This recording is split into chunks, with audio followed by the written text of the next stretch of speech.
príncipe da paz e pai da eternidade. Senhor, eu te clamo agora, e primeiramente, Senhor, eu quero te clamar a favor da nação de Israel. Pai, nós te pedimos que o Senhor visite aquela nação, que o Senhor, Pai, possa tomar o controle daquela situação, daquela guerra, daquele lugar, do que está acontecendo. Acreditamos que tudo que está acontecendo está debaixo do teu controle, debaixo da tua direção. Mas, Pai, a nossa oração é com sabedoria para que o Senhor venha fazer e permitir aquilo que o Senhor quer, Senhor. Que o Senhor possa fazer aquilo que o Senhor quiser, e que independente de tudo isso que esteja acontecendo, o Senhor possa salvar, o Senhor possa proteger, o Senhor possa livrar os seus escolhidos. Pai, estamos aqui também para apresentar o pastor Douglas Neto em tuas mãos. Pai, que o Senhor possa usar o teu filho como um canal de bênçãos para nossas vidas essa noite, Senhor. Pai, meu pedido é que o Senhor use ele como o Senhor nunca usou antes. Pai, que ele possa entregar tudo de si, e que, Pai querido, Pai amado, ele possa ser instrumento do Senhor para as nossas vidas essa noite. E que a palavra que for ministrada através da boca dele, Senhor, venha fazer efeito nos corações a qual vai receber. E que cada pessoa que receber possa praticar essa palavra em seu dia a dia. Que a palavra que for ministrada possa mudar caráter. Que a palavra que for ministrada possa confrontar corações. Que a palavra que for ministrada possa confrontar, Senhor, as nossas atitudes. E que nós possamos ser libertos pela verdade da tua palavra. É tudo que te pedimos e te agradecemos em nome do Senhor Jesus. Amém? Aplauda o Senhor, receba para a sua vida.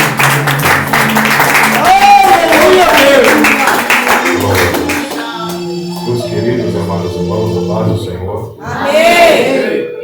Abra comigo a sua Bíblia, o Evangelho de João, capítulo de número 6. Evangelho escrito por João, capítulo de número 6. E eu quero ler a partir do verso de número 1. Quantos estão felizes por Jesus? Aleluia! Aleluia, Senhor! Podemos ler? Amém. E depois destas coisas, partiu Jesus para a outra banda do mar da Galileia, que é onde está Tiberíades. E grande multidão o seguia, porque via os sinais que operava sobre os enfermos. Jesus subiu ao monte e, assentando-se ali com seus discípulos, a Páscoa, a festa dos judeus, já estava próxima. Então Jesus, levantando os olhos e vendo que uma grande multidão vinha ter com ele, disse a Filipe: onde compraremos pães para estes comerem? Mas dizia isto para o experimentar, porque ele já bem sabia o que havia de fazer. Filipe respondeu-lhe: 200 não é o suficiente para que cada um possa comer. Então um dos discípulos, chamado André, irmão de Simão Pedro, disse-lhe: eis aqui um menino que tem 5 pães e 2 peixinhos. Mas o que é isto para tanta gente? E disse Jesus: mandai assentar os homens. E havia muita relva naquele lugar. Assentaram-se, pois, os homens em número de quase 5.000. E Jesus, tomando os pães nas mãos. Amém? Amém. Obrigado. Tome seu assento, por favor, meus irmãos. Aleluia! Eita, aleluia. Meus amados, uma vez eu ouvi uma frase de um certo pastor. Aleluia! E essa frase eu procuro carregar para o resto da vida. Ele disse que a Bíblia tem voz e fala. Aleluia! Ele disse que a Bíblia conversa com a gente. Glória! E é verdade. A Bíblia ela costuma traçar alguns diálogos com seus leitores. A Bíblia costuma ter algumas conversas particulares com quem ama a leitura da palavra. Aleluia! A Bíblia, pelo contrário de que muitos dizem, ela não tem a palavra de Deus. A Bíblia, ela é a genuína, inerrante e infalível palavra de Deus. Então, toda vez que você abrir a Bíblia de maneira proposital ou aleatória e escolher o texto aonde recair a sua atenção, a Bíblia tem quase por obrigação de te fornecer algumas informações. Você abriu o texto, a Bíblia automaticamente já vai falar com você. Já vai te dar alguma informação. Informação essa que eu tenho certeza que é o Espírito de Deus querendo já falando com o seu coração e com a sua alma. Nós abrimos o texto no capítulo 6 do Evangelho Joanino. João escreve no capítulo 6. E João inicia a sua narrativa dizendo assim, está com a Bíblia aberta aí? Me prova que você frequenta a escola dominical aí, abre a sua Bíblia. João capítulo 6, verso 1. Olha a narrativa de João.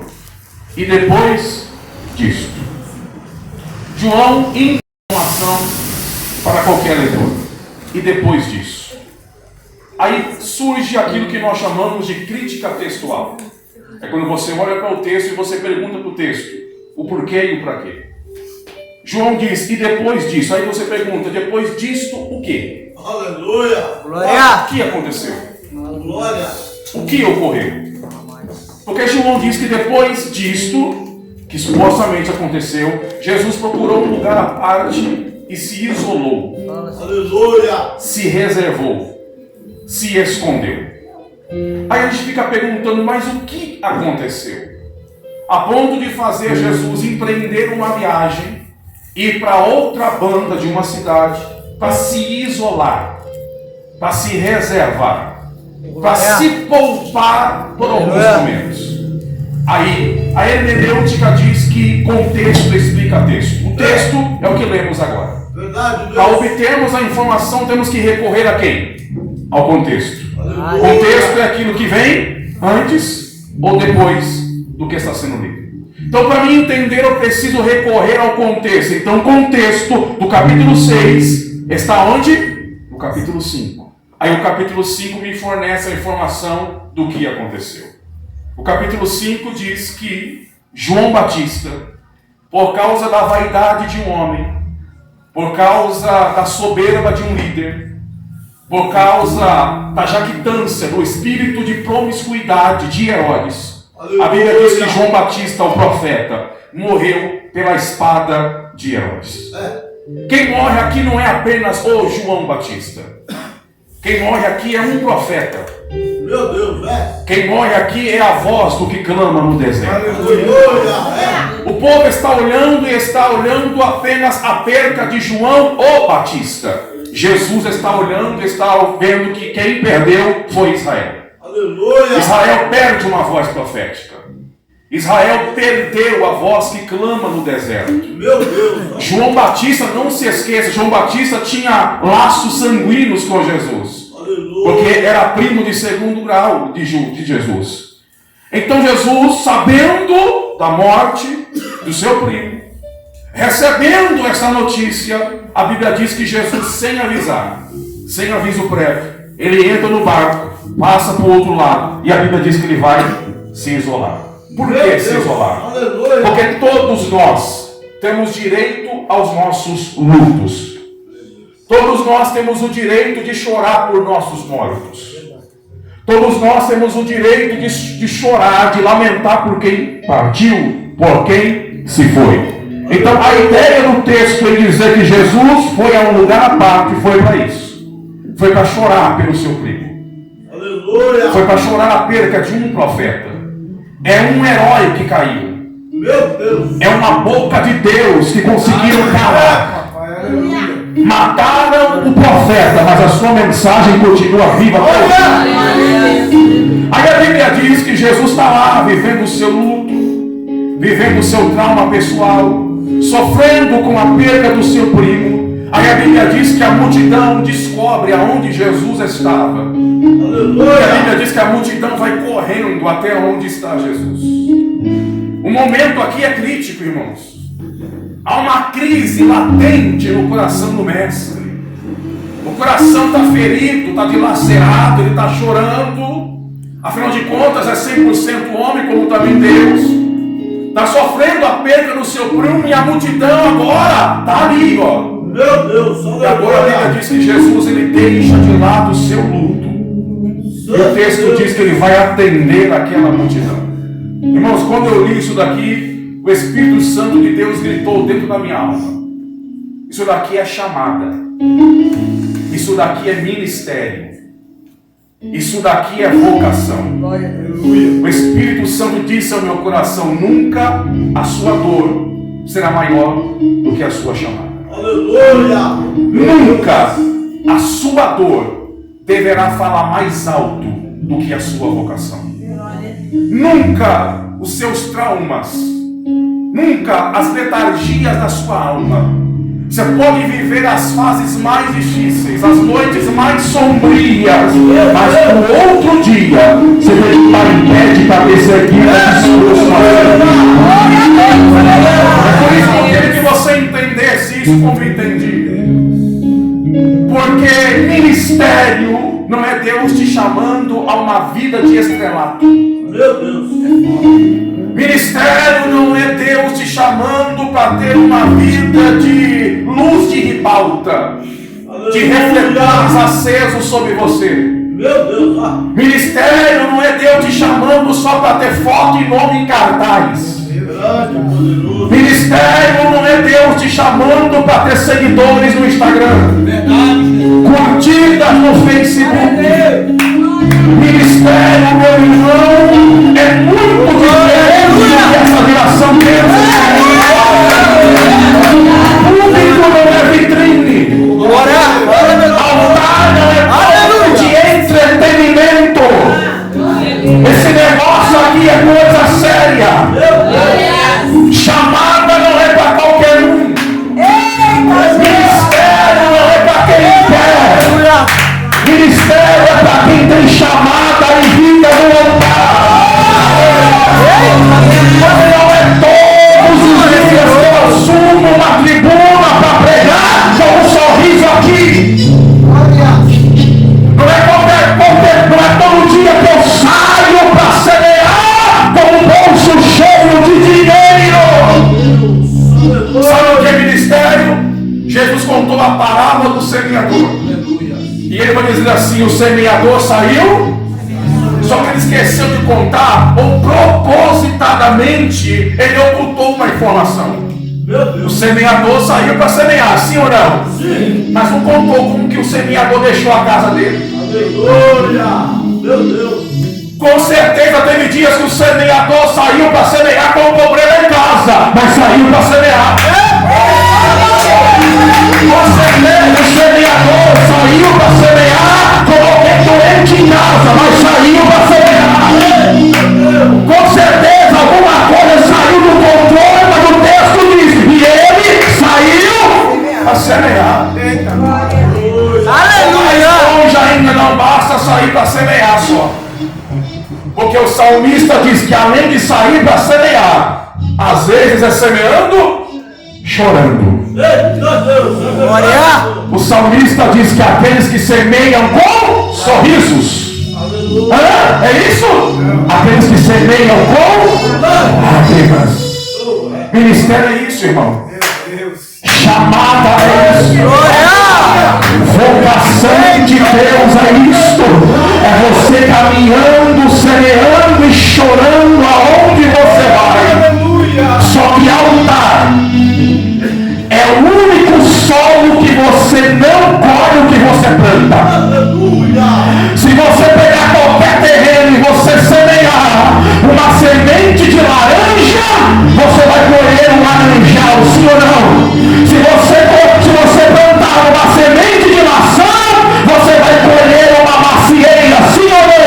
Mas no altar, você nunca colhe o que você planta. Que porra, pastor? Porque o salmista diz que aqueles que semeiam com lágrima vão colher lágrima? Não! Aquele que semeia com lágrima, ele vai colher com alegria. Porque o altar não deve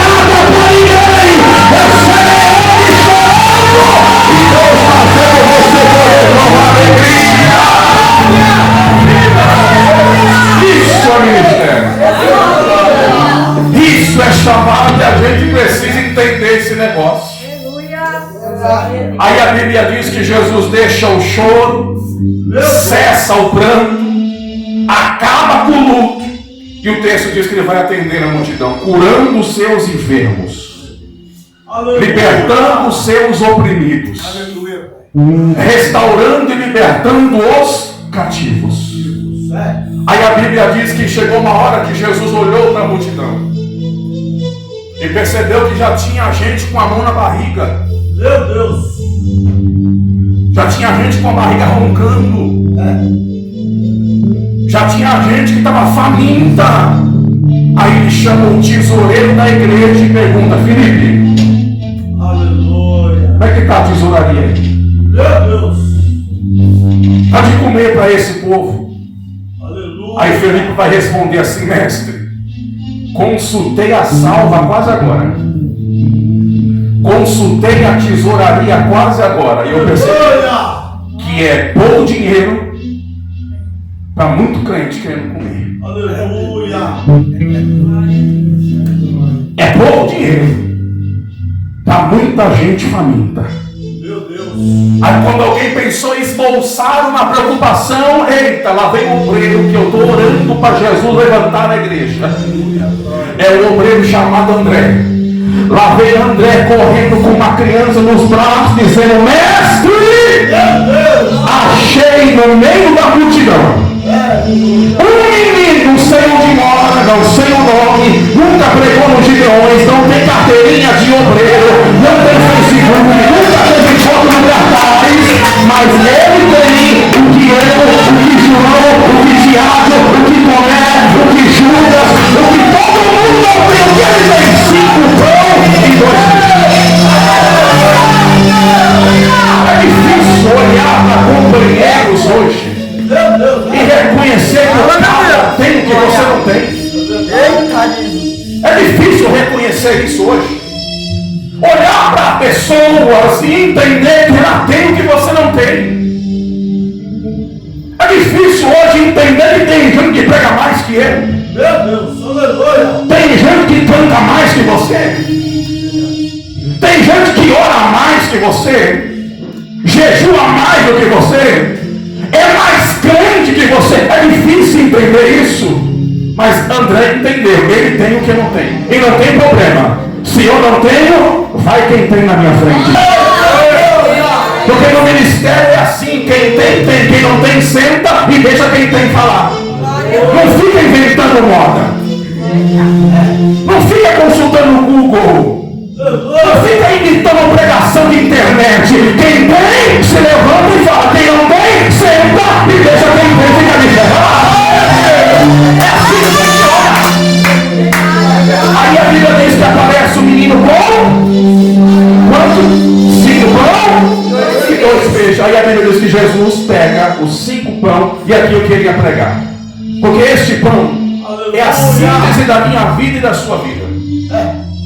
Eu queria de maneira profética e exegética dizer que este pão simboliza eu e simboliza você. Glória a Deus! O pão para chegar na mão do mestre passou na mão de quem primeiro? Na mão do menino. Calma, Sérgio, segura aí. Na mão do menino. Mas o pão na mão do menino Aleluia! é só um pão. Deus! O pão na mão do menino mata a fome de um só. Pastor, mas é 5 pão, é 5 mesmo. Bacuca em casa é 5 pão só de manhã. Aleluia! Então o pão na mão do menino mata a fome. Agora o pão na mão do mestre mata a fome de uma. O pão na mão do menino foi, é e sempre será apenas um pão. Mas o pão, quando vai para a mão do mestre, o pão ele é potencializado. Enquanto o pão estiver na mão de homens, será só mais um pão. Agora, quando o pão vai para a mão do mestre, aí não é só mais um pão. Oh, glória! É É Deus dizendo para você: o teu tempo de estar na mão de homens acabou. Hoje ele trouxe aqui para te dizer que na minha mão você tem valor. O valor que você não tinha na mão do padeiro, o valor que você não tinha na mão do menino, o valor que você não tinha na mão de André, o valor que você não tinha lá fora, aqui na minha mão, você tem valor. Diga para alguém: na mão do mestre você tem valor. Diga para ele: na mão do diabo lá fora, ele te transforma em noia, cachaceiro, baladeiro, presidiário, soldado do PCC, mas aqui na mão do mestre é pastor, é pregador, é missionário.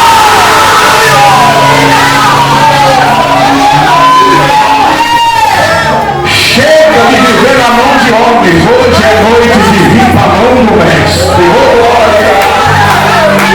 Então aquele pão foi uma arma de última hora. Aquele pão se tornou uma ferramenta de última hora. Aquele pão serviu de escape para a gente. Aquele pão serviu de bênção para pessoas. É esse tipo de pão que eu e você precisamos nos tornar. Um pão na mão do mestre que vai abençoar pessoas. Um pão na mão do mestre é um missionário dos dias de hoje. É aquilo que na mão de homens nunca teve valor, mas depois que chegou na mão do mestre, é um pão potencializado, glória. Eu passei 20 anos da minha vida desviado da igreja. Caí na mão do diabo. Sabe o que o diabo fez? Me escravizou no crack, na cocaína, na maconha. Fazia eu baforar cola. 20 anos na mão do diabo. O diabo me jogou numa penitenciária e fez um soldado do PCC. Aí Jesus chegou e disse: capeta, 20 anos na sua mão e você só fez isso? Então me dá ele de volta aqui, porque na minha mão ele vai ser um missionário, vai ser uma bênção, vai ser um pregador do evangelho. Eu vim pregar para quem recebe. Quem recebe essa palavra? Ei, na mão do homem você é uma ferramenta da última hora.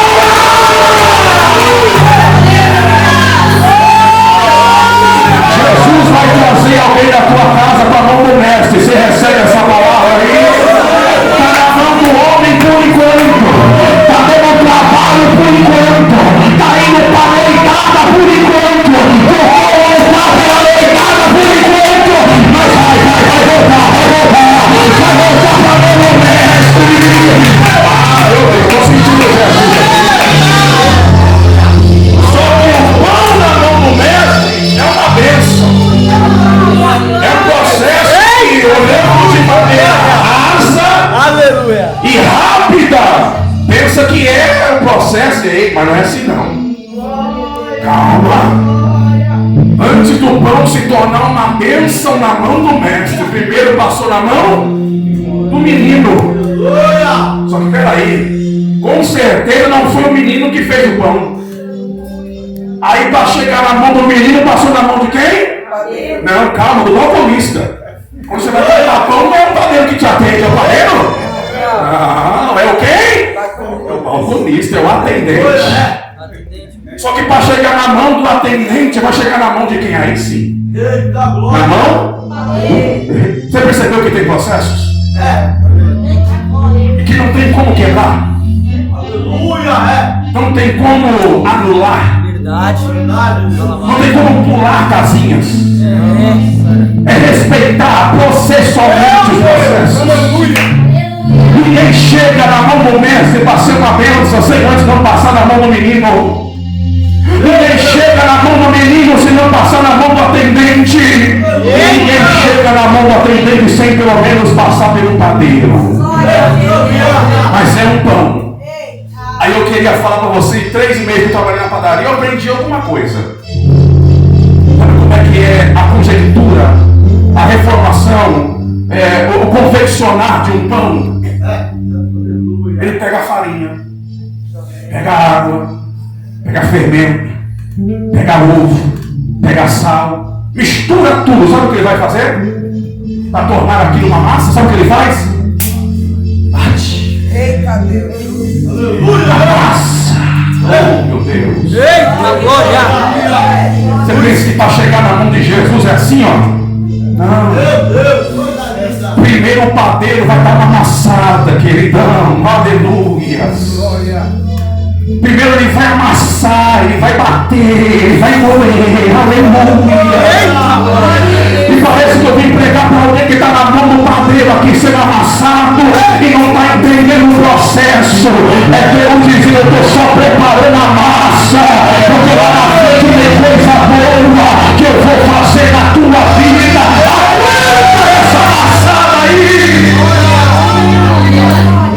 Teve um dia que Ana chegou diante de Eli, capítulo 1, verso 27, 1 Samuel, diz: Eli, olha a minha bênção aqui, ó. Por esse menino, orava Eli, já está vendo a criança grande, só que antes da criança nascer, eita, a massa chamada Ana sofreu na mão de Penina. Aleluia! Ninguém conta a bênção sem antes não suportar o processo primeiro, querido. Ninguém se torna pão na mão do mestre sem primeiro passar na mão do padeiro e receber umas amassadas. Meu Deus! Aleluia! Então, se você está sofrendo algumas amassadas hoje, é Deus te preparando para coisa grande. Tem coisa boa que vai sair desta massa. E outra, olha para a massa, não tem estética, não tem beleza, não tem formosura. Você olha para uma massa assim, você, meu Deus, vai sair o que daí? É assim. Alguém está olhando você sendo amassado, e vai sair o que daí? Não tem cara de pregador, não tem terno de pregador, não tem maquete de pregador, não tem sapato de cantor, mas a mão do mestre está amassando, vai sair coisa boa. Ninguém está olhando, ninguém está entendendo, ninguém está enxergando, mas o mestre está trabalhando aos céus.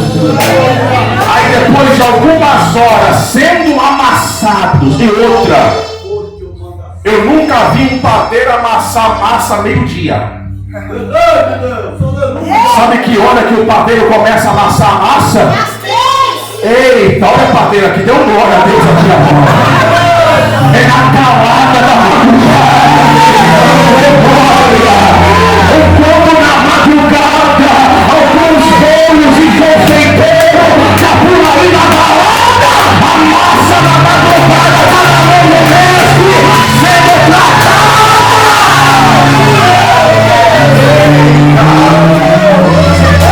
Aí depois que o padeiro dá aquela amassada boa, sabe o que o padeiro faz? É hora de deixar a massa no canto.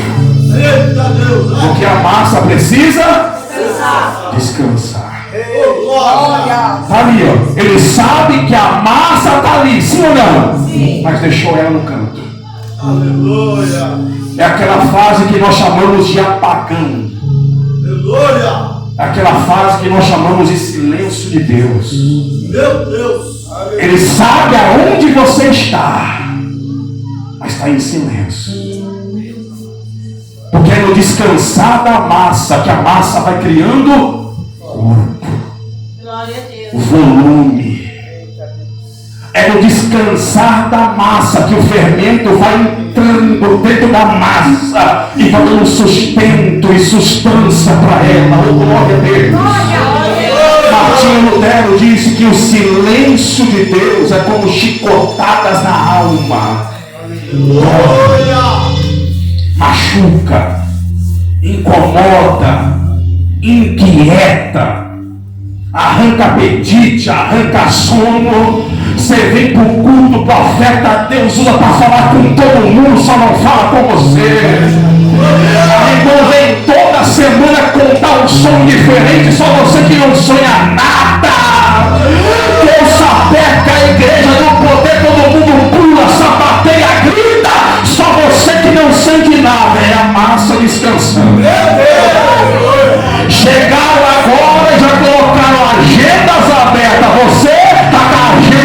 dia. Não chama nem para cantar em festa de boneca.